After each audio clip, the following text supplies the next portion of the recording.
In this video and on the screen here, what you see right now are the basic plans that Microsoft offers for Microsoft 365 Suites, and we have divided them up in a few categories. There's two main distinctions here that we need to talk about. On the one hand side, you have the business licenses. That's typically for organizations with less than 300 users. And on the other hand, you have the enterprise licenses, which is basically for an unlimited amount of users. So can also be for companies with less than 300 licenses. But basically, the bigger you are, the more attractive these enterprise suites are. Microsoft offers different levels of functionality in their suites. So it's always good to understand what your options are, what is available out there in the market. So if you look at it from a productivity perspective, so Office 365, basically what you will find is that you have the very basic functionalities, what we call the online apps only.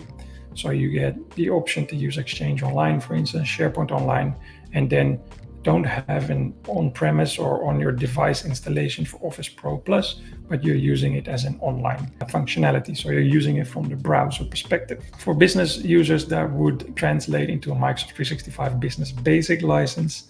And in the enterprise sphere, that would be an Office 365 Enterprise F3.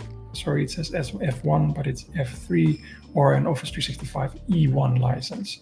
These licenses, F licenses, are basically for frontline users, so users without a primary device, users that share devices like nurses in hospitals, for instance, or construction workers that use a device from time to time when they're in the office or need to use that for certain functionality in doing their day-to-day tasks, but don't generally have their own personal primary device. E1, however, is for people with a primary device, but they would typically require less functionality, so they would be able to do their day-to-day tasks and work through using Office in the browser. Then if you add the desktop applications to this, what you would get from the business perspective is a Microsoft 365 Business Standard license, and from the enterprise perspective, the Office 365 Enterprise E3 license. It adds a level of functionality on certain other aspects as well. So you get a bit more functionality and a bigger mailbox size, for instance, for Exchange Online.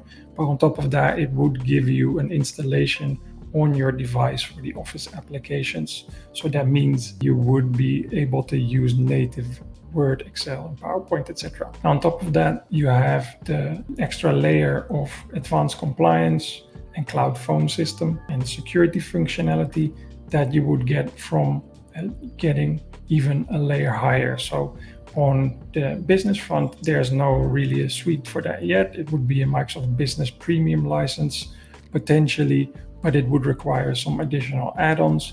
And from the Office 365 Enterprise side, it would be the E5 license. So it would give you everything that is in Office 365 Enterprise E3, but additionally, it would grant you the right to use Microsoft Teams own standard. It will give you additional security features and a lot of compliance features. And finally, some big data tooling for Power BI. If we take it a step further and we include all the building blocks of Microsoft 365, so not just focus on Office 365, but also on enterprise mobility and security and Windows 10 or 11, this is what you would get. So on the business side, you would still have the Business Premium license, which consists of Office 365 Business Premium plus additional enterprise extras that are included in the suite, most of EMS E3, and the Windows 10 or 11 Business Professional license. On the enterprise side, you have a lot more flavors. So you have the Online 365 bundle, which would be Office 365 F3. In a more limited sense, the M365 F1 license. You have the Office 365 E3 and the Office 365 E5 license. And then for enterprise mobility and security, all the suites would generally get all the functionality of enterprise mobility and security E3, and the E5 suite would have additional add-ons in the form of EMS E5. You would also get a Windows 10 subscription license, the Windows 10 Business Pro in case of the Business Premium, and the Windows 10 or 11 Enterprise E3 in the case of M365 F3, M365 E3, and the Windows 10 or 11 Enterprise E5 license in the case of M365 E5. So this is how Microsoft builds up the M365 suites. So basically what you have here is a suite of suites. So every aspect or building block of M365 is actually a suite of products by itself. And in this example, I want to go through how you could leverage this to your benefit. So what's important to understand with the M365 suites is that you can mix and match. So you don't necessarily need to buy E3 for all your users. You could also buy M365 F1 or F3 plus E3, even E5. I'm not saying you should do that. Too many different products or suites within your organization might make it difficult to assign licenses to the correct amount of users, but this is an option that you have. You can also buy, for instance, an M365 E3 license and only build on top of that with the components from E5 that you need. So that way you get a sort of M365 E3++ suite.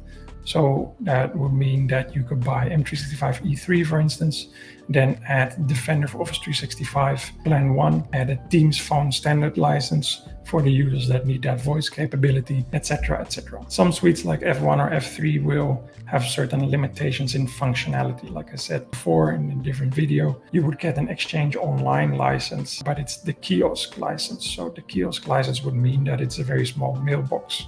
You would get 2 GB in mailbox size, whereas you might require additional size for this. So in that perspective, M365 F3 could be expanded upon with an add-on to Exchange Online Plan 1 or Plan 2, a step up, I should say, to Exchange Online Plan 1 or Plan 2, which would unlock that additional functionality for those users. So on the table on the right-hand side, what you see is a few different scenarios where you could play around with. So if you have frontline workers, so you have people who work out in the field, or like I said in a different video, if you have nurses, for instance, those nurses would potentially benefit from getting an M365 F1 license, but they would also need additional security features. So you could add Defender for Office 365 Plan 1 to it.